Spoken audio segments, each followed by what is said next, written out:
Hello, my young learners. In the last video, we had learnt about the facilities availed by the people of Palampur. In this video, we will learn about the four factors of production. So let's begin. Now let us look at the production activities that people in Palampur is engaged with. Like most village in India, agriculture is the main activity in Palampur, as shown in the picture. However, all farmers in Palampur are not equally fortunate in distribution of land. As you can see in the picture, the plots given on the left hand side are the big one, and the plots given on the right hand side are very small one. The upper 80 caste families own majority of cultivated land in Palampur. The other farmers either owns small plot of lands or landless and works as laborers on the fields of wealthy landowners, just like other villages in India. People in Palampur are engaged in several other non-farming activities. Which are those non-farming activities? Like shopkeeping, dairy, small-scale manufacturing, transport services. All these production activities requires natural resources like land, water, man-made resources like raw material, human efforts and intelligence, and of course money. In the subsequent slide, we will see how these resources are used to produce goods and services in Palampur. Suppose you have an idea about making a product or service required by people. Before you put your idea into action, you need to consider about the factors that are in its production required. Where you want to produce a crop, set up an office or build a factory, you will need some place to do so. Thus, first requirement for production is land. Land as a production factor also includes natural resources, as it is clearly mentioned in the picture, like water, forest, minerals that are found inside the earth crust. The second requirement is labor or workforce.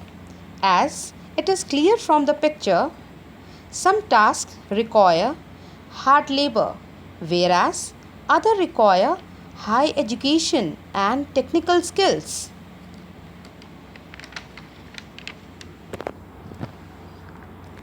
The production activity needs certain input to produce desired output.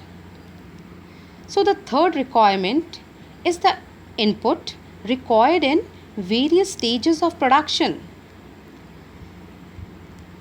These inputs are called physical capital or simple capital.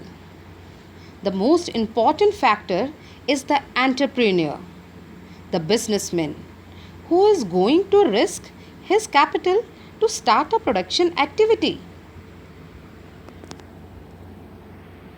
So, the first thing is we need to know the term which I had used in the previous slide, the physical capital.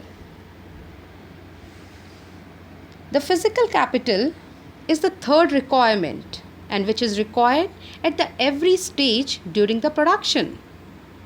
Now, the physical capital is the tools, money, raw material. Fine.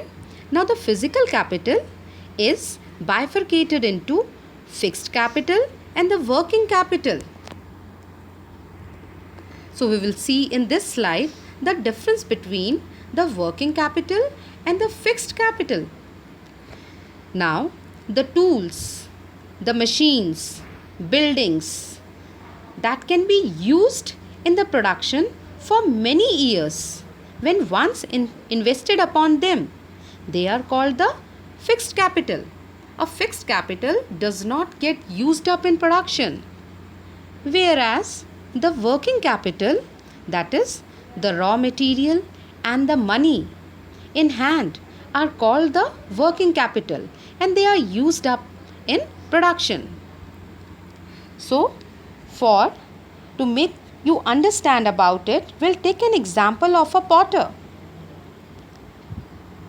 The potter uses money to buy the clay. The potter uses the clay to make pots. Money and clay get used up in the production of pots. Hence, they are his working capital. However, the potter wheel can be used again and again to make pots. Thus, it is his fixed capital. We'll move to the next slide. The fourth requirement for production is human capital.